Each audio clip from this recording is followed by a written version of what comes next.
Hey everybody, Stu Smith here and Jeff Nichols, and we're going to do another tactical fitness report. And this one's going to be a fun one because we're going to talk about Game Changers.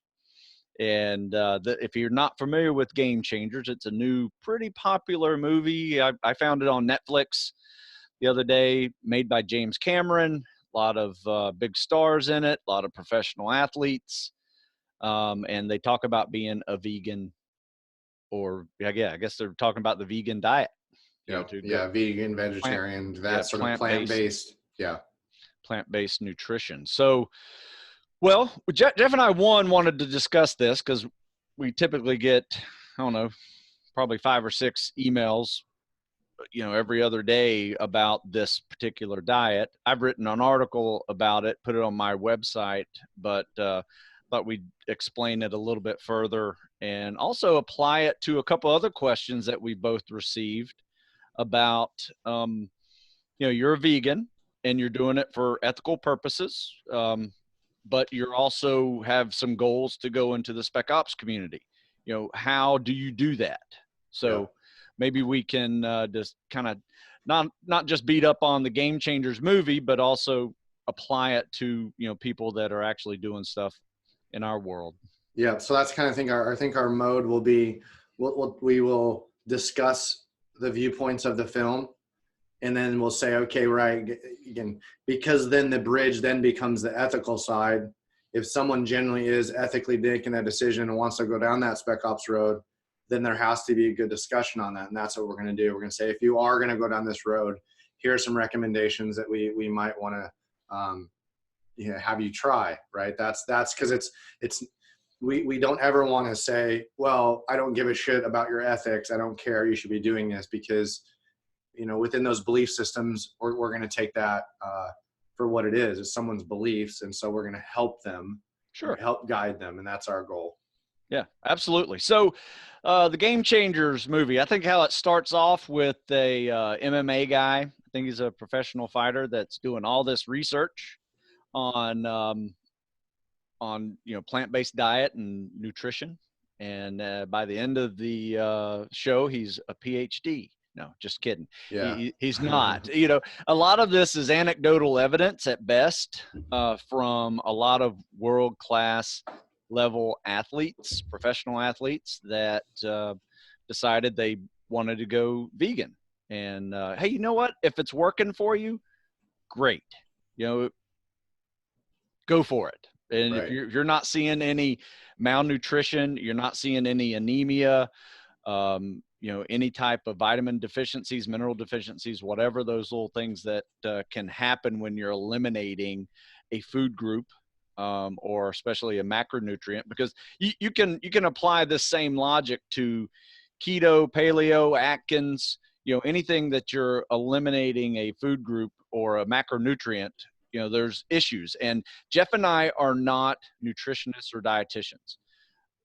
Number one thing I want to say, talk to a nutritionist or dietitian if you are considering eliminating any macronutrient from your diet, any food group from your diet, and or restricting your calories to a level that is less than 1,500 a day. Because chances are you are going to do it wrong and have some of those malnutrition issues that a lot of people do. Yep. Yeah. So like kind of pertaining to the film is, they've created this really amazing storyline that's so very believable, understandably, because again, it's James Cameron, right? Director of fantastic movies. You also consider that why would James Cameron be making a film like this?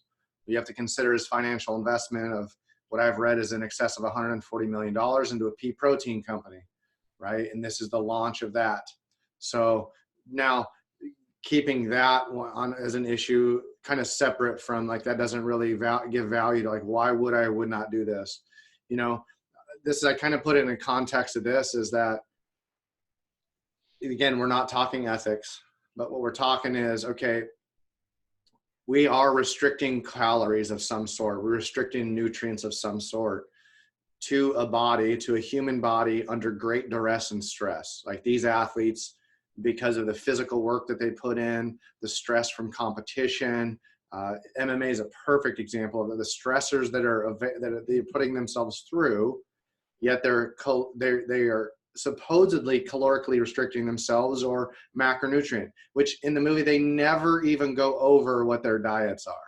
They just say vegan or vegetarian, but at no point, because if you talk to a vegan or vegetarian, many vegans and many vegetarians do supplement their diet with, we'll call them animal sources, like eggs as an example, but even like a whey protein. Whey protein, yeah, absolutely. Is a very common addition to a vegan's diet. So we don't know if they're taking it in the film. They don't say they do. They don't say they don't, right? And I have a hard time believing when it's just a single storyline talking about exclusion of, because we've been around enough to know that, right? Again, I've met vegans that swear they're vegans, but they're pescatarian. They eat fish. Right. They still eat right? fish. My sister was a vegan forever she was a vegan for years doing marathons, but she ate eggs all the time.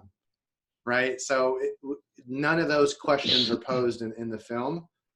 There is no disclosure of their actual diet or their meal plans during competition or post. There's no conversation about that. So that's an interesting sort of thing, because here's kind of like how I box this. I go, again, outside of ethics. Also, we're not talking about someone with an example of a very difficult autoimmune issue or like a very severe allergy pertaining to like something, right? Eggs, Sure. For example. Yeah. Could be Crohn's disease, whatever. Absolutely. Yeah. So again, going back to the amount of direct strain and duress and stress on these athletes' lives, I look at that the same way I do a developing adolescent child, a child from 8 to 12 years old. They're developing a great deal. So they need a lot more increased nutrients, right? Yep. You would never, ever think outside of an autoimmune disease or a severe allergy that you would begin to deplete a developing body and brain of those nutrients. And I look at the same thing as an athlete. Granted, we're just developing differently. It's not that the bones are necessarily growing or the muscles, but they're healing. And we don't want to deplete typically a person of macronutrients that are necessary for repair, growth, and sustainment. And so that's where I look at that and go, again, we're back to that same circle, because, we're talking about paleo, we're talking about keto, and there's restriction of. But what we keep finding even in those diets and those meal plans is that those are only sustainable. Now, this is the next step of even greater restriction. So we can't for a minute go, well, that's just completely sustainable, right? So that's kind of my initial take on this, is like, it's such an interesting storyline, right? And the references that they make and all these terms that they say, study and research, when if you take just a little bit of journalism, looking and see what they're talking about, they're citing articles.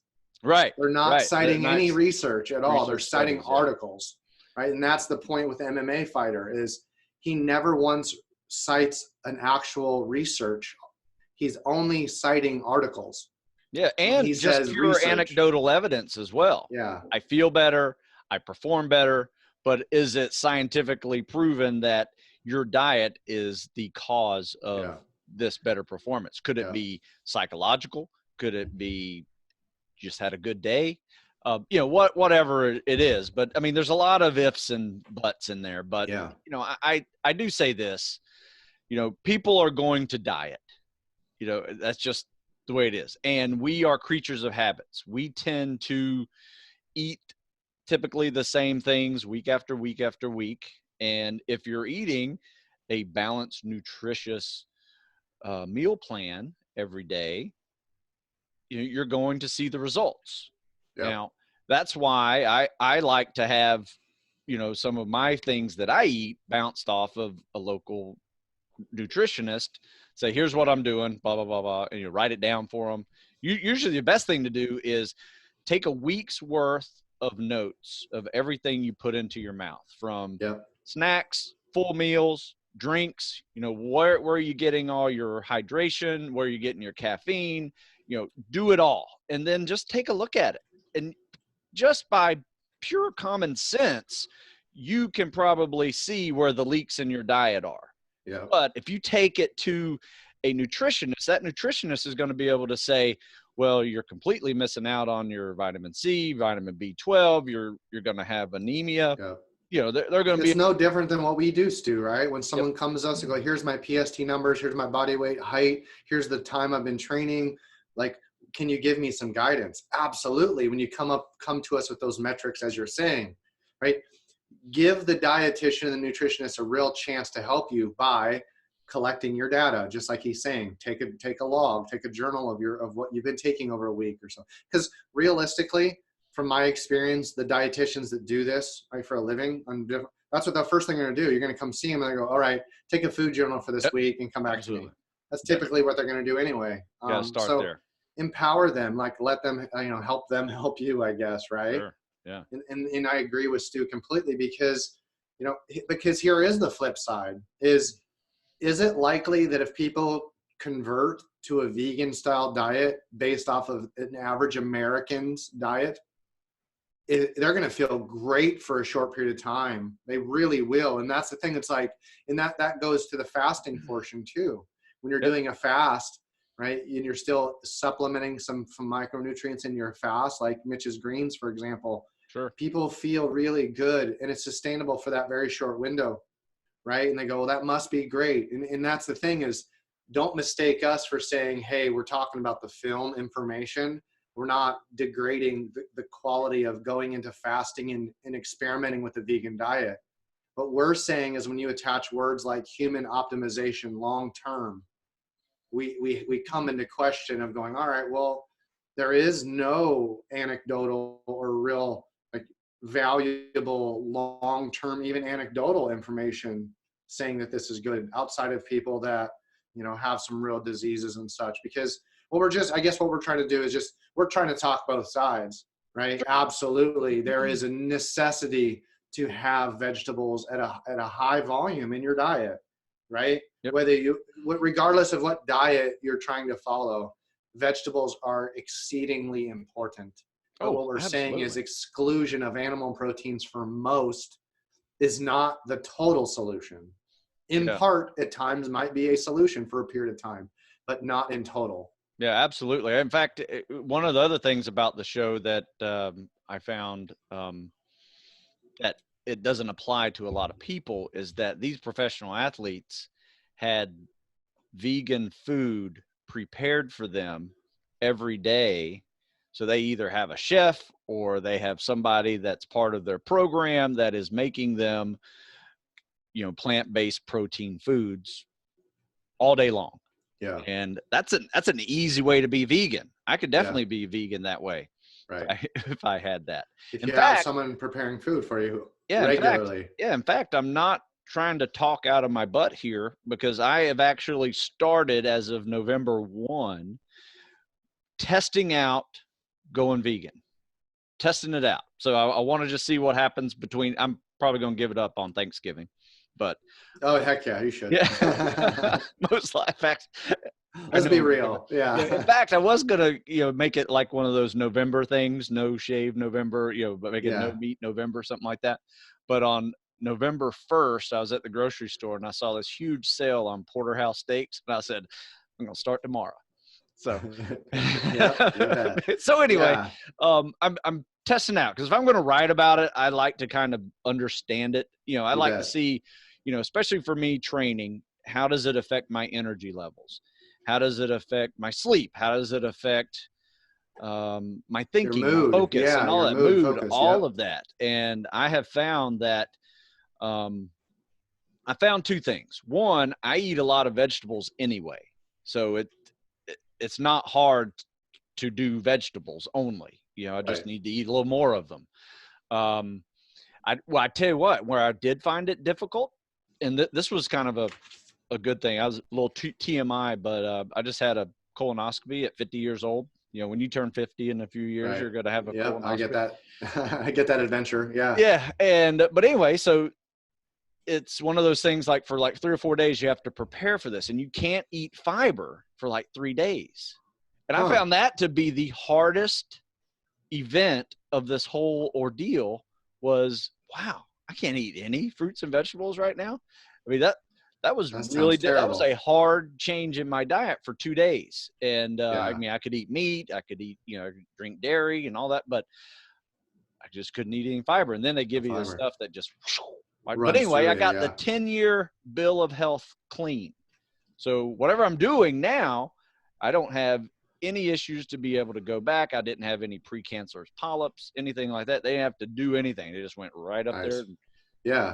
So everything's good. But I eat about probably 75% of my diet is fruits and vegetables. Right. Yeah. You know, and I think that's, so I get, you know, again, we don't really need to dissect the movie so much, in my opinion, because we've already just looked at it and said, hey, there's value in some of the information that's being disseminated, as far as just like, I think it's a really good, we're highlighting, guys, hey, there's some, like, stop skipping your vegetable servings. You know what I mean? Like that's a great takeaway, you know, but like, again, like we talk about so often is like, again, when you attach words like world class, elite athlete, high performer, human optimization, like when it comes to training and athletics, it's a multiple faceted sort of ordeal, right? It isn't just the food we take in. It's certainly, nothing was spoken of as far as their sleep patterns. Nothing is spoken of as far as their drug use, right? Yeah. I'm not saying that, I don't mean to weigh drugs as a negative. I'm saying, okay, Or supplements. right. Again, the supplementation of their daily regimen of intake, right, there's nothing spoken about that.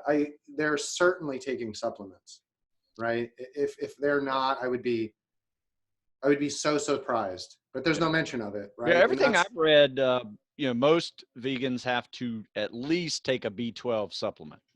Yeah.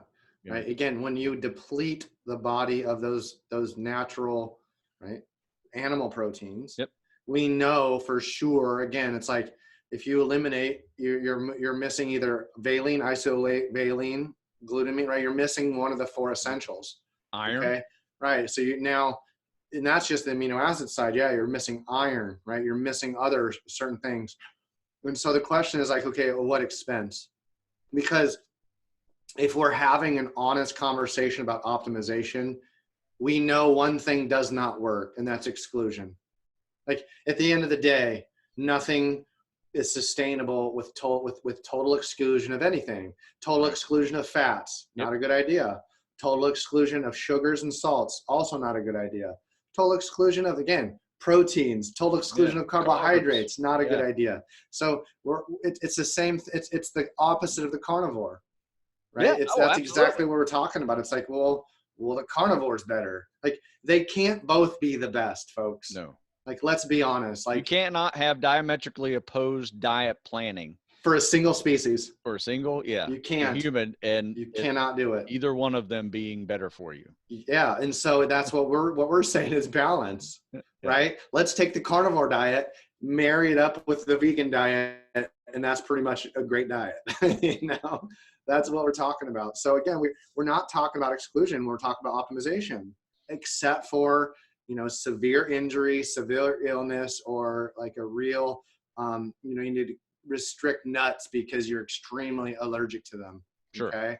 That's what we're talking about, is like, we're not going to, here's the one thing we always tell people, don't straddle the fence, pick a side. I'm not saying pick a side for vegetables. I'm saying ride the fence. And that's exactly what Catherine says. She's like, get on that fence and ride it. You got to be on both sides equally in, you know, and that's the thing, is like, based on your training, then the difficulty, the dynamics of your training, because people ask me, I'm sure they ask you, it's like, okay, Jeff, if I'm really focused on running, what should my meal plans look like? As opposed if I'm really focused on tissue repair and hypertrophy. Well, I always say they're kind of one and the same to start. The starting line looks the same, but we don't want to create a bunch of change while we're changing the dynamics of our stress. So, you know, it's not, that's also the thing about being a vegan is, you know, I said this actually this morning, I said, you know, one of those things that's kind of like a light bulb that comes onto my head and go, if this was a thing, there is a sport, there is a population of athletes that have either proven this or debunked this a long time ago, and they exist. Bodybuilders. Like, if anybody is a guinea pig and will try anything before anyone to exhaustion, it is the bodybuilding population, not just the pro bodybuilder, but the amateur side trying to get to that. There's so many bodybuilders over the last 50 years that would have come across this and been like, yep, that's it. Because if we're really talking about, changing a physique, that's the extreme. Like if someone can change their physique based off of the stress and the food they eat, that's a bodybuilder. So now we're talking about the sedentary person. So that's the crazy thing about this film is people are watching all these elite athletes going through all these extreme and they're going, oh my God, it changed their life. It worked for them. It did all these positives. What must work for me in the sedentary population. Okay.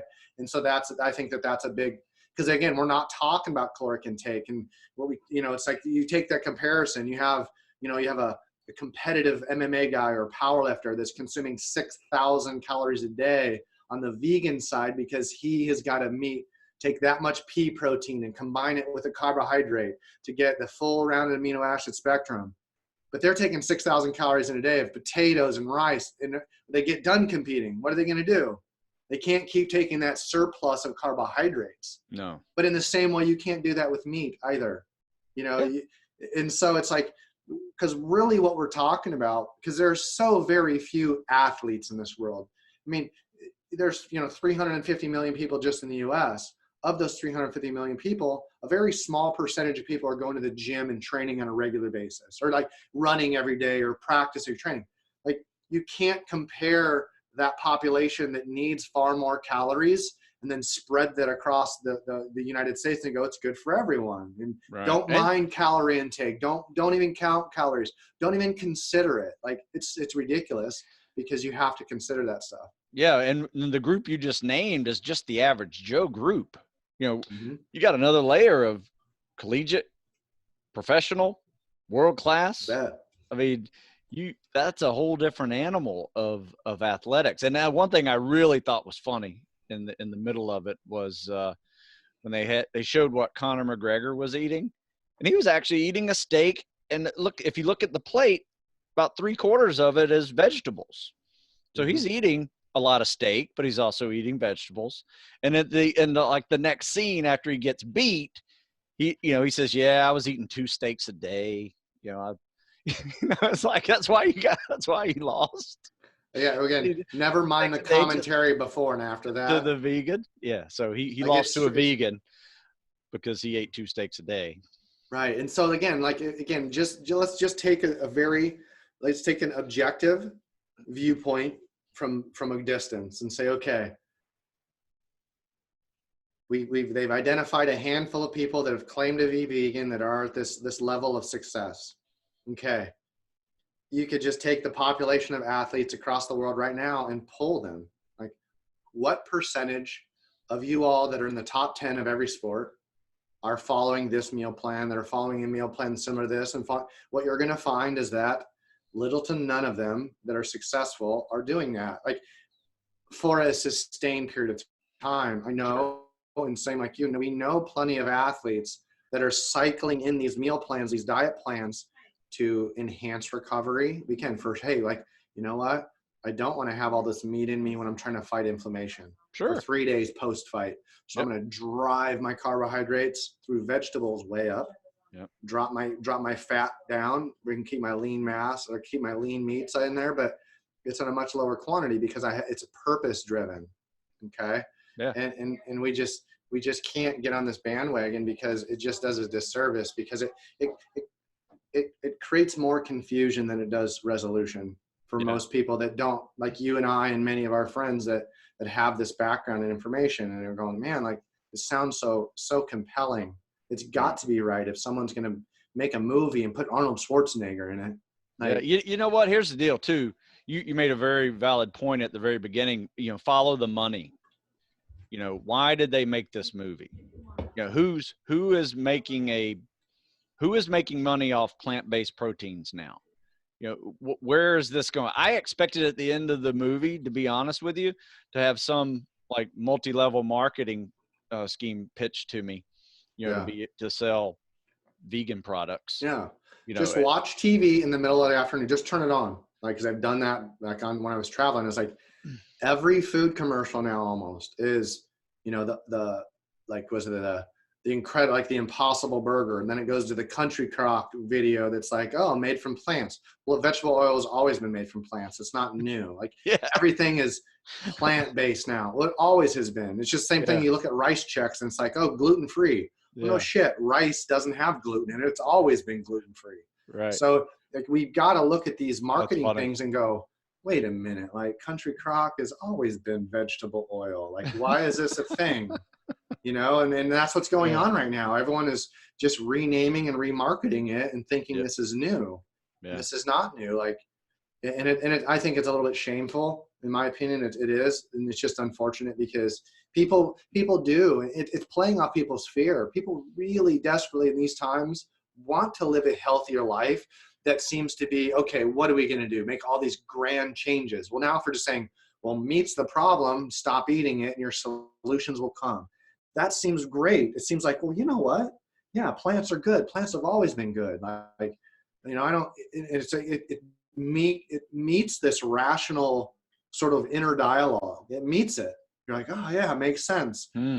But again, that's because most people don't have the perspective of being a high performing athlete or continually putting themselves under physical duress and stress. So they have to get those macronutrients to repair and heal on a daily basis. Yeah, it's like easy the tactical for someone. athlete. Yeah, like the exactly. Exactly. And so maybe this is a great segue. It's like, okay, Stu, what do you tell the guy? Like if someone's like, hey man, like ethically, I'm just not down with eating meat. Like it really doesn't sit well with me. I train hard.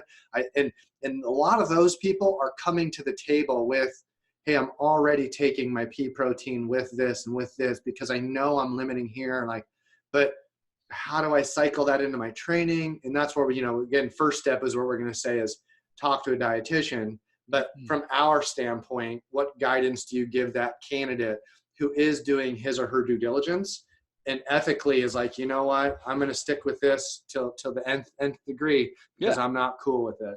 Yeah. You know what? Hey, like I said, if it's working for you or you have those kind of moral beliefs, I'm not going to try to talk you out of it at all. You know, like I said, if it's working for you or you just vehemently opposed to doing it, that's fine. I would say this. I've told a couple guys in the past that one, talk to a nutritionist because you're getting out of my range here because there's issues in the military, you know, especially in selection programs where you can't take supplements. You know, they may search all your lockers and your car for your vitamin B12s, your extra iron, your extra zinc and calcium, you know, that you need for, you know, because you're not eating meat. You know, those are issues. You know, my big thing is if you can't have supplements, find it in food. And you can make an argument with some supplements that it is actually food, like you do with baby food. Yeah. That's not a bad option for you, you know, to have a little extra baby formula. Sorry. You know, as an option for, you know, getting some of those nutrients that maybe you're missing with it, because they're not going to let you have a whey protein canister in your room. The cool thing about now, though, you know, if you could get in your car and drive down to a 7-Eleven, you can get a Muscle Milk, you know, or, you know, Monster Protein. You know, it's, you know, things are readily accessible, which it kind of scratch your head a little bit going, again, some people are suited to making these extreme changes. But again, if we're talking about your average bud student, they show up and they've been a vegan. Well, as soon as you show up to boot camp, you've now created a real challenge because the food is not low quality necessarily, as is it low quantity by design, and it's infrequent, right? It's not designed for performance. It's designed for sustainment of just that training population. Yeah. So now you're going to deplete yourself there. Right now we go to boot camp will be a challenge. Yeah. And then now you can snack at buds, but yeah. Now, so like now we go to, you know, the next step is the buds prep piece, for example. Now what? Now you are in far more control of your eating habits because you're going to be able to take yourself to the cafeteria in those designated times. Mm-hmm. But okay, so now it becomes Still very difficult, because a couple things is now your food consumption has to be so high because you haven't been eating much those first 10 weeks. Now you really got to take your calories really high in vegetables and other kinds of pastas and such. Yeah. To sustain the work that you need to put in for those 10 weeks prepping for buds. Okay. And that is in itself is a challenge in that environment. The environment alone is a real challenge. So now we've got this real dynamically changing consumption of calories that you don't have control over other than timing. And then you go to buds, it becomes more extreme, more severe. Now you're dealing with the most extreme physical breakdown that you can really encounter in a safe environment. Now what do? Right? You are not in control of your meal plans, nor are you in control of even your timing of eating. You are at the mercy of a schedule of a class. And now it's like, now what do? You're just going to try to supplement yourself after the workday when it's just too late. Yeah. And they do have vegetarian MREs, but even then the caloric rate in those are significantly less than the fat is extremely high. Yeah, exactly. The fat is extremely high, and so is the sodium. Yeah. So again, we're talking around the sphere of human optimization, not just, hey, your heart needs to keep beating and you do some paperwork each morning. And with respect, I'm just being silly, but yeah, sure. That's what we're dealing with. We're dealing with someone who goes, hey, you need to not only have the energy to do this work output, you have to have the energy to sustain life, to repair what you've broken down, and potentially even to, again, we're talking about post-selectionist training is now we have to create an adaptation. People want to improve, bigger, faster, stronger, leaner, whatever it is. That's an entirely different caloric demand. Yeah.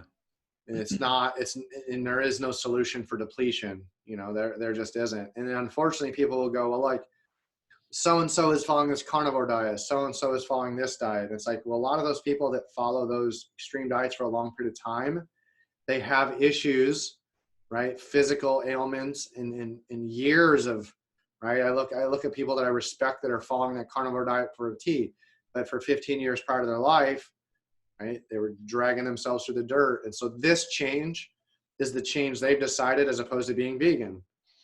And it's created this adaptation, this, right? But we'll see if they're still doing it in a couple of years.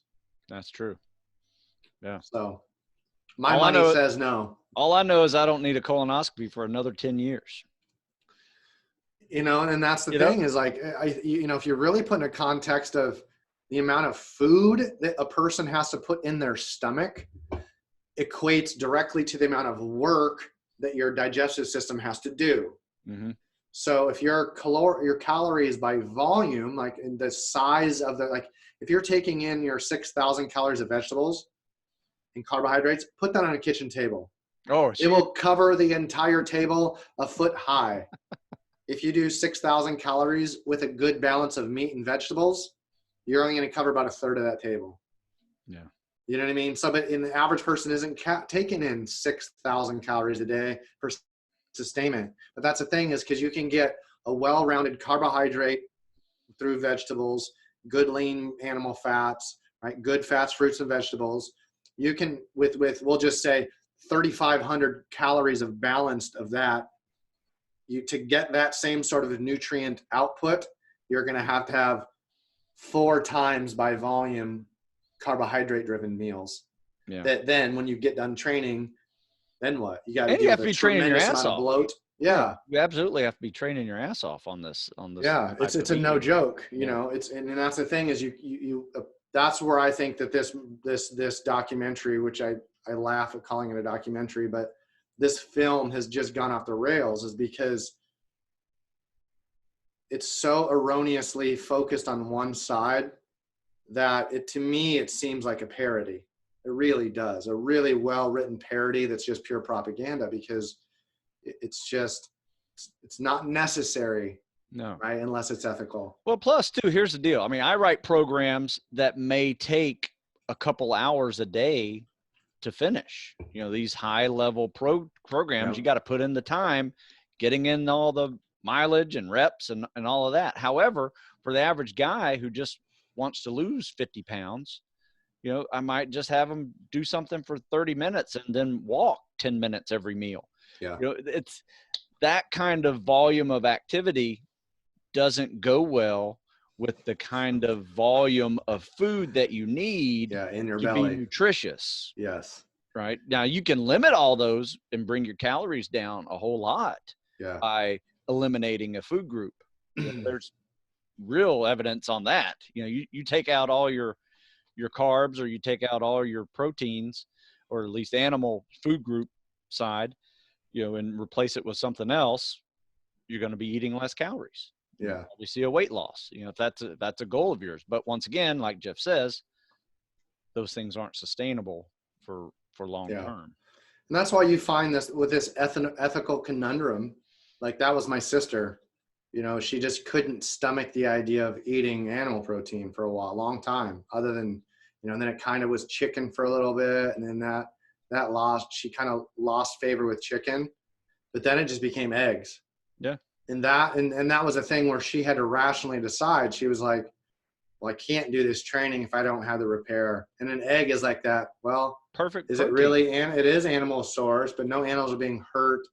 It becomes this like, well, it's an animal product. Yeah. You know, and, like and that's the beauty of the egg, because if you look at the back of a nutrient panel of any nutrient panel on any food source, that nutrient panel, that protein is based off the nutrient of an egg, right? It's extraordinarily valuable. That simple amount of eggs being introduced to a daily vitamin and macronutrient spread, it's incredibly beneficial. And so that's the thing too, is you go, well, and that's not your opinion. Yeah, that is not my opinion. Science. Yeah, that's credible. That's actually fairly credible information, you know. And so that's information we're saying, hey, you have a bud student, like, what do I do? Like, well, hey man, my suggestion is that you begin to find some animal origin sources of protein that you are okay with. And that's where it's like, okay, amino acids becomes a really good starting point potentially for some. You know, hey, maybe you should start introducing amino acids during your day, right? And then it becomes some maybe fish, like I've met a number of pescatarians, like fish-based, that swear they're vegan. Oh yeah, absolutely. Like, no, but you eat fish. Like, yeah, but they're not on the land, and they don't like. They have their rationale, which is great. Whatever they have to. That's what I'm saying is they're intertwined emotion with their diets and their training. And so it's like, okay, I'm not going to split hairs about what vegan means to someone that claims to be one. But they're eating fish or they're eating eggs. Awesome. Then I'm like, yeah, perfect. Then you're like the ideal vegan, right? That's getting all the sources of nutrients to repair. And then they're getting all those carbohydrates through vegetables to maintain a very healthy body, mind, and digestive tract. And it's like, no wonder why that people eat a ton of vegetables and eat lean meats and animal products look and feel good. It's not a surprise. Yeah. So, you know, in the end, in the words of my good friend and former Army SF 18 Delta, who now owns a great company called Bison Union, he actually trademarked this phrase: "No one cares about your stupid diet." Yep. Yeah. It always makes me laugh. I mean, at the end, like, I don't care you're vegan.